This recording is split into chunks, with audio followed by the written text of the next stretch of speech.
누가복음 8장 말씀을 받도록 하겠습니다. 누가복음 8장 40절부터 56절까지 말씀을 받겠습니다.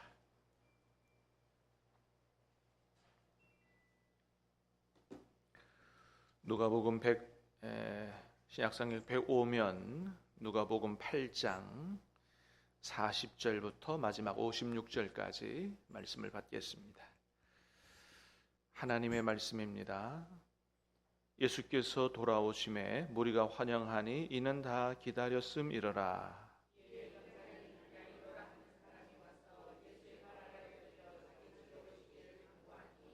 이는 자기에게 12살 된 외딸이 있어 죽어가미러라. 예수께서 가실 때에 무리가 밀려들더라.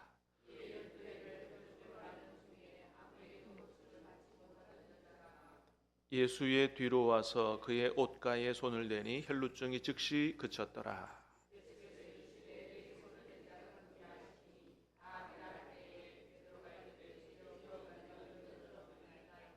예수께서 이르시되 내게 손을 댄 자가 있도다. 이는 내게서 능력이 나간 줄 알미로다 하신대.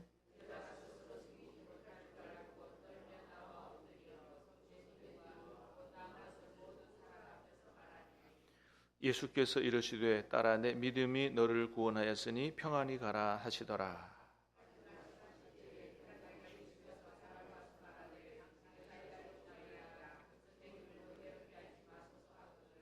예수께서 들으시고 이르시되 두려워하지 말고 믿기만 하라. 그리하면 딸이 구원을 얻으리라 하시고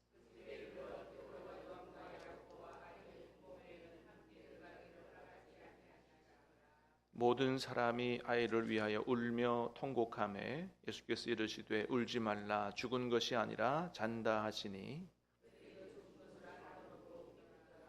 예수께서 아이의 손을 잡고 불러 이르시되 아이야 일어나라 하시니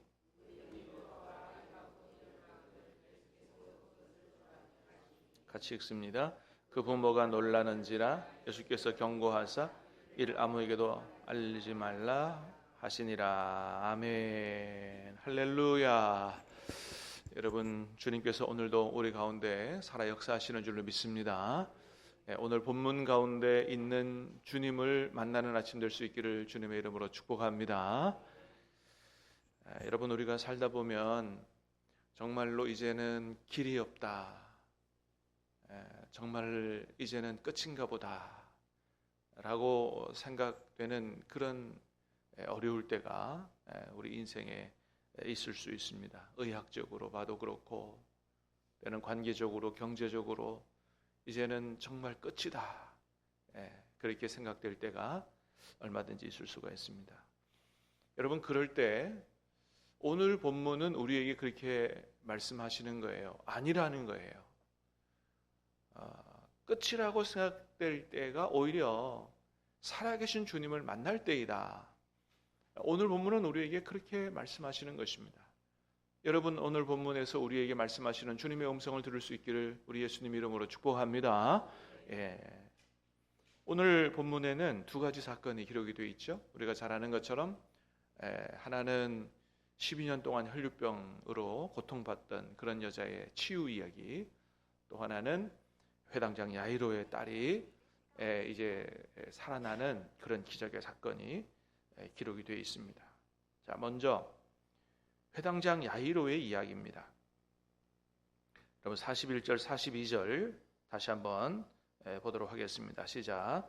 이에 회당장인 야이로라 하는 사람이 와서 예수의 발 아래 엎드려 자기 집에 오시기를 간구하니 이는 자기에게 12살 된 외딸이 있어 죽어가미러라. 예수께서 가실 때 무리가 밀려들더라. 아멘. 자, 예수님 당시에 회당장 야이로라고 하는 사람이 있었는데 이 야이로라고 하는 사람은 그 위치가 회당장이었다 그랬어요. 당시에 유대 사회에서 회당장은 굉장히 존경받는 높은 위치, 사회 지도자의 위치에 있던 그런 사람입니다. 자, 그런데 그가 그때 당시 약 30대 초반밖에 안 되는 예수님 앞에 와서 완전히 무릎을 꿇어 엎드렸다고 하는 거예요. 여러분, 당시 유대 사회에서 자신들이 존경하는 지도자의 위치에 있는 이런 사람이 소위 말해서 무슨 족보도 없는 이런 예수님이라고 하는 청년 앞에 가서 무릎을 꿇었다? 이건 까무러칠 일이거든요. 예. 그런데 이 회당장 야이로가 그 예수님 앞에 가서 완전히 무릎을 꿇었다는 거예요. 왜 그랬다고요? 자기의 사랑하는 외동딸이 죽어가고 있기 때문에 물불을 가릴 때가 아니라는 거죠. 그렇습니다. 여러분, 우리 주변에도 보면 사회적으로 명망도 있고 또 모든 사람들이 부러워할 만한 위치에 있는 사람들 가운데도 남들에게 얘기하지 못할 그런 남모를 아픔들이 있다는 것들을 종종 보게 됩니다. 여러분, 이번엔 탄핵 사건으로 주목받았던 헌법재판관 중에 한 명인 김형두 재판관, 문영배 재판관 옆에 있던 그 김형두 재판관, 이분이 헌법재판관 임명될 때 청문회 하는데 자기의 아픈 가정사를 이야기하더라고요. 아이가 둘이 있는데 둘째, 막내 아이가 1급 자폐아다라고 하는 거예요. 그런 얘기를 청문회 장소에서 하더라고요. 그런데 그런 어떻게 보면 숨기고 싶은 얘기이지만은 근데 그걸 숨기지 않고 전 국민이 보는 그 청문회 장소에서 얘기하면서 나는 나의 둘째 아이 1급 자폐아 아이 때문에 오히려 더 이렇게 사회적으로 아픈 가정들, 사회적 약자들 이런 사람들에게 더 깊이 공감하게 됐다. 그런 사람들에게 도움이 될 만한 바른 재판관이 되겠다고 그렇게 이야기하는 것들을 봤습니다. 여러분, 판사가 됐어요? 헌법재판관이 됐어요. 뭐가 부족하겠어요? 모든 사람들이 다 부러워할 만한 위치에 있지 않겠어요?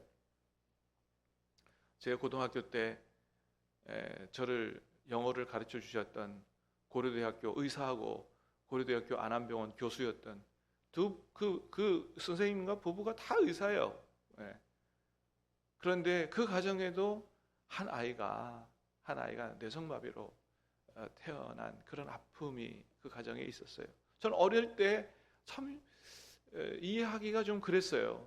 야, 왜 저 가정에 부부가 의사인데 저렇게 부러울 것 없는 집인데 왜 저런 이런 생각을 한 적이 있습니다. 여러분, 그렇습니다. 그렇게 누구에게나 어떤 가정에나 이렇게 말 못할 아픔들이 다 있다는 것을 보게 되죠. 여러분, 회당장 야이로에게도 그런 아픔이 있었다는 거예요. 그래서 야이로는 비록 자신이 유대교 사회에서 대단히 높은 위치에, 지도자의 위치에 있는 사람이었지만 이런 사회적 위치, 자존심 다 내려놓고 예수님 앞에 나와서 완전히 무릎을 꿇었다. 왜 그랬겠어요? 예수님이라면 죽어가는 내 아이의 생명을 살리실 수 있다라고 확신을 가졌기 때문에, 그 확고한 믿음을 가졌기 때문에 그렇게 주님 앞에 나와서 무릎을 꿇었다는 거죠. 여러분은 어떠십니까?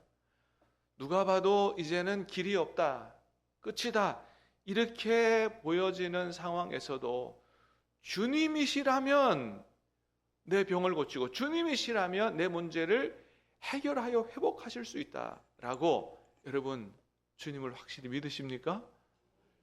여러분, 저와 여러분에게 그런 믿음이 있기를 주님의 이름으로 축복합니다.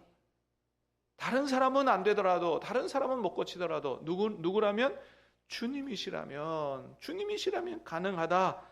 여러분, 이런 확고한 믿음을 가질 수 있게 되기를 주님의 이름으로 축복합니다. 여러분, 우리는 그런 믿음을 가질 수 있기 때문에 여러분, 그리스도인들에게는 절대 절망이라는 건 없다는 거예요. 여러분, 어떤 문제를 만나도 절망하지 마시길 바랍니다. 우리에게 절망이 없어요. 우리에게 누가 계시기 때문에, 전능하신 우리 주님, 살아계신 주님이 계시기 때문에 절대 절망이 없어요. 여러분, 그렇기 때문에 예수님 안에 있는 사람들이 얼마나 복받은 사람들인지 모르는 거예요. 우리는 좌절하지 않을 권리가 있어요. 절망하지 않을 자유가 우리에게 있다는 것이죠. 그래서 야이로에게 그런 믿음이 있다는 것을 주님이 보시고 직접 그의 집에 가셔서 그 딸을 고쳐주시겠다고 야이로에게 응답을 하셨던 것입니다. 그래서 이제 야이로의 집으로 야이로와 함께 가는데 그 가는 중에 어떤 한 여인이 예수님의 옷자락을 살짝 만졌다는 거예요. 자, 43절 44절 두 절을 다시 봅니다. 시작. 이에 12해를 혈루증으로 앓는 중에 아무에게도 고침을 받지 못하던 여자가 그의 옷가에 손을 대니 혈루증이 즉시 그쳤더라. 아멘. 이 여인의 이야기가 마태복음에도 나오고 마가복음에도 나와요. 마가복음 5장에 나오는데 거기 보면 이 여인이 재산도 치료비로 다 날렸다는 그런 기록이 말씀이 나옵니다. 여러분 얼마나 자신의 병을 고쳐보고자 그저 조금 용하다는 의사를 다 찾아다녔겠어요. 얼마나 많이 찾아드렸으면 재산도 치료비로 다 날리고 이제는 돈 한 푼 없는 아주 오랫동안 병으로 고통받았고 돈도 다 떨어져서 이제는 어떻게 살아가야 될지 막막한 정말 살기 힘든 살 희망이 없는 이런 처지에 있던 그런 여인이었다는 거죠. 그런데 그런 그가 마침 자신의 마을에 예수님이 오신다는 소문을 들은 거예요. 여러분 사실 이 여인은 율법적으로 부정한 사람이라서 많은 사람들 앞에 나아갈 수가 없습니다. 만일 걸리면 율법을 어긴 거고 몰매를 맞을 수 있는 그런 상황에 있는 사람이었어요. 그런데 이 여자는 그 모든 것들을 다 무릅쓰고 예수님 앞에 나왔다는 거예요. 내가 이번에 예수님을 만나지 못하면 나는 이 병을 평생 안고 고통스럽게 살아가야 된다. 어떤 일이 있어도 주님 앞에 나가야 되겠다. 여러분 참 조금 이 고난주간 특별 새벽 기도회 할 때마다 좀 아쉬움을 갖는 건 뭐냐면 여러분 이럴 때 모든 성도들이 다 나와서 은혜를 사모하고 주님 만나기를 사모하고 여러분 기도해야 되지 않겠어요? 뭐 조금 피곤하지요. 직장에 가서 조금 힘들 수 있지요. 그런데 고난주간만큼은 모든 성도들이 다 나와서 하나님 앞에 말씀 듣고 기도하고 간절히 그래서 주님의 은혜를 받고 살아계신 주님을 만나고 정말 이랬으면 너무 좋겠는데 그렇지 않더라.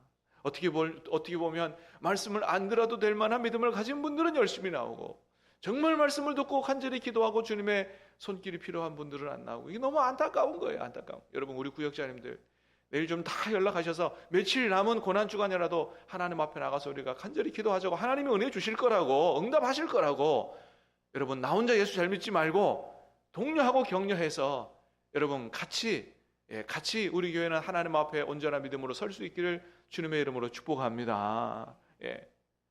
정말 그러기를 사모해요. 정말로 예수님이라면 내 문제를 해결할 수 있다. 그런 믿음을 가지고 예수님 앞에 목숨을 걸고 몰매 맞을 각오를 하고 예수님 앞에 나온 거예요. 그리고서는 어떻게 해요? 예수님의 옷자락을 꽉 붙잡은 것도 아니고 살짝 손만 댔다는 거예요. 살짝. 그런데 어떤 일이 벌어졌다고요? 그의 혈루증이 어느 누구도 고치지 못하는 그 혈루증이 즉시 고침을 받는 그런 역사가 나타났다는 거예요. 할렐루야. 여러분 주님께서 이 말씀을 오늘 본문에 기록해서 우리에게 보게 하신 이유는 오늘도 이런 역사가 우리 가운데서 일어날 수 있다고 믿으라고 주신 말씀인 줄로 믿습니다. 그렇습니다. 얼마든지 살아계신 주님이 은혜 베푸시면 주님께서 만지시면 그런 치유의 역사가 나타난다는 거죠. 여러분 이 여인은 어떤 믿음을 가진 거예요? 내가 예수님의 옷자락에 살짝 손만 대도 나는 주님의 은혜 가운데 고침을 입을 거라고 하는 그런 믿음을 그런 대단한 믿음을 가졌다라고 하는 거죠. 여러분 주님이 그 믿음에 응답을 하신 거예요. 여러분 어떤 어려움을 가지고 계세요? 어떤 문제를 가지고 계세요? 여러분 어떤 병을 가지고 계세요? 오늘 여러분 앞에 여러분 옆에 계신 주님의 옷자락에 내가 손만 닿아도 주님께서 내 소원을 내 필요를 내 질병을 주님께서 치유하시고 회복시켜 주실 것이라는 그런 이 여인과 같은 확고한 믿음을 가지고 여러분 주님의 옷자락에 손을 대고자 하는 이런 열망으로 주님 앞에 기도할 수 있기를 주님의 이름으로 축복합니다. 여러분의 기도에도 주님께서 역사하실 거예요. 여러분 우리가 오늘 본문의 이 예수님을 성경에서만 만나면 안 됩니다. 여러분 간절히 바라기는 저와 여러분의 삶 가운데서 이런 예수님을 만날 수 있기를 주님의 이름으로 축복합니다. 그래요. 성경에서만 예수님 만나면 안 된다는 거예요. 경기도 수원에 사시는 김정수 집사님이라는 분이 계셨는데, 이분이 하루는 계속된 기침, 호흡 곤란으로 병원을 찾아가서 진료를 받았대요. 청천벽력 같은 소리를 들은 겁니다. 폐암이 4기였다는 것입니다. 간과 뇌로 이미 전이가 된 상태였다는 거예요. 그래서 선생님이 얘기합니다. 수술도 어렵고 항암 치료해도 별로 효과도 없고 고통만 받으니 그저 집으로 돌아가셔서 가족들과 좋은 음식도 드시고 좋은 시간을 보내시는 게 좋겠습니다. 그렇게 얘기했다는 거예요. 그 얘기를 들은 가족들은 얼마나 망연자실하고 큰 충격에 빠졌겠어요?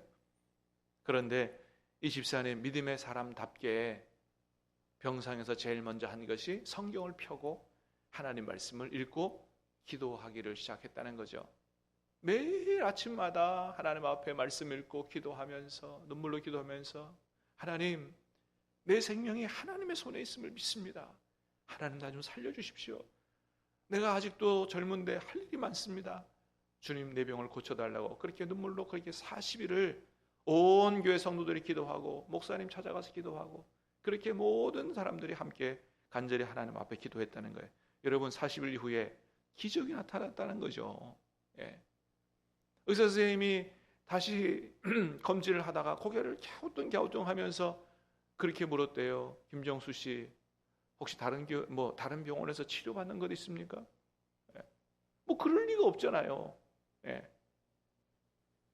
간과 뇌에 있던 암이 안 보이고 폐에 있던 종양도 현저하게 줄어들어서 지금 자신은 도저히 믿을 수 없는 상황이 벌어졌다고 그렇게 얘기를 하더라는 거죠. 여러분 이후에 완전히 치유가 돼서 이 집사님 그런 계기를 통해서 살아계신 주님 만나고 여러 교회에서 살아계신 주님을 간증하고 그렇게 있다고 하는 겁니다. 여러분 근데 사실은 이런 간증들이 이 사람에게만 일어나는 얼마나 많은지 몰라요. 제가 서울에서 부목사 할 때도 어떤 한 권사님이 저에게 기도 부탁을 했어요. 목사님 기도해 주세요. 병원에 갔더니 제 사위가 뇌종양이라고 합니다. 그래서 권사님 얼마나 열심히 기도하고 또 저도 열심히 기도하고 했는데 어느 날 하루 아침에 전화가 왔어요. 전화를 받았더니 그 권사님이 막 흥분을 해가지고 막 얘기하는 거예요. 목사님 살았습니다. 내 사위가 살았습니다. 병원에 가서 검사했는데 이번에 그 뇌종양이 사라졌다고 판정을 받았습니다. 막 흥분을 해가지고 그렇게 전화를 하셨는데 그날의 그 아침에 그 권사님의 모습이 지금도 잊혀지지가 않습니다. 얼마나 좋으셨으면 그렇게 여러분 전화를 하시고 기뻐하셨는지 모릅니다. 여러분 세상은 이런 것을 뭐라 그래요? 기적이라고 하지만 우리는 이런 것을 뭐라 그래요? 당연한 것이라고 합니다. 할렐루야. 왜 당연해요? 주님이 살아계시니까. 할렐루야. 주님이 우리 기도를 들어주시니까. 여러분 주님이 우리 몸을 만드신 분인 줄 믿습니다. 전능하신 창조주 하나님이신데 주님이 응답하시면 당연한 거지. 우리는 기적이라고 하지 않는다고 하는 거죠. 여러분 그렇습니다. 여러분 우리가 살아가면서 우리가 우리의 힘으로 도저히 어떻게 해결할 수 없는 어려움에 봉착하거든 여러분 낙심하거나 좌절하지 마시고 그때가 바로 살아계신 주님을 만날 때라고 믿고 여러분 주님 앞에 나아가 이 여인처럼 기도할 수 있기를 주님의 이름으로 축복합니다. 그렇게 그 여인이 자신의 병을 치유받고 좀 지체됐지만 이제 예수님께서 다시 회당장 야이로의 집으로 그렇게 발걸음을 떼셨어요. 그때 그 야이로의 집에 사람들이 와서 얘기합니다. 선생님 더 이상 예수님을 괴롭게 하지 말라고. 이미 당신의 딸이 죽었다고 그런 얘기를 전한 거예요. 여러분 그때 주님이 뭐라 그러세요? 자 50절 말씀을 같이 보겠습니다. 시작. 두려워하지 말고 믿기만 하라. 그리하면 딸이 구원을 뭐라고 말씀하신다고요? 두려워하지 말고 믿기만 하라. 그리하면 딸이 구원을 얻으리라고 주님이 말씀하셨어요. 그리고 그 집에 들어가셔서 딸이 어디 있느냐 딸방에 가셔서 그 죽은 딸의 손을 붙잡고 어떻게 해요? 달리다고 하시니 죽었던 딸이 다시 살아났다고 말씀하고 있습니다. 여러분, 오늘 말씀은 우리에게 무엇을 말씀해 주고 있어요? 우리 주님은 불치병만 고치시는 분이 아니라 죽은 자도 살리시는 분이다. 할렐루야. 죽은 자도 살리시는 분이라고 말씀하고 있습니다. 내 혼자의 힘으로 해결하지 못하는 그런 문제만 해결하시는 분이 아니고 죽은 것 같은 그런 문제도 주님께서는 해결하실 수 있는 분이라고 말씀하시는 거예요. 여러분, 혹시 여러분의 가정에 이 소녀처럼 방에만 갇혀서 세상으로 나오지 못하는 그런 자녀들이 여러분에게 있습니까? 여러분, 오늘 회당장 야이로의 믿음과 야이로의 심정으로 여러분 주님 앞에 나가서 간절히 기도하시기를 바랍니다. 여러분, 이 혈루증 여인과 같이 예수님의 옷자락에 손만 닿아도 예수님의 능력이 내게 나타날 것이라는 믿음으로 기도할 수 있기를 바랍니다. 주님께서 여러분의 가정을 찾아가 주실 줄로 믿습니다. 여러분의 자녀의 손을 붙들고 달리다금 불러일으켜 세워주실 줄로 믿습니다. 오늘 본문의 이 치유와 이 생명의 축복이 저와 여러분의 가정에 임하기를 우리 예수님의 이름으로 축복합니다. 우리 같이 찬양하고 기도하겠습니다.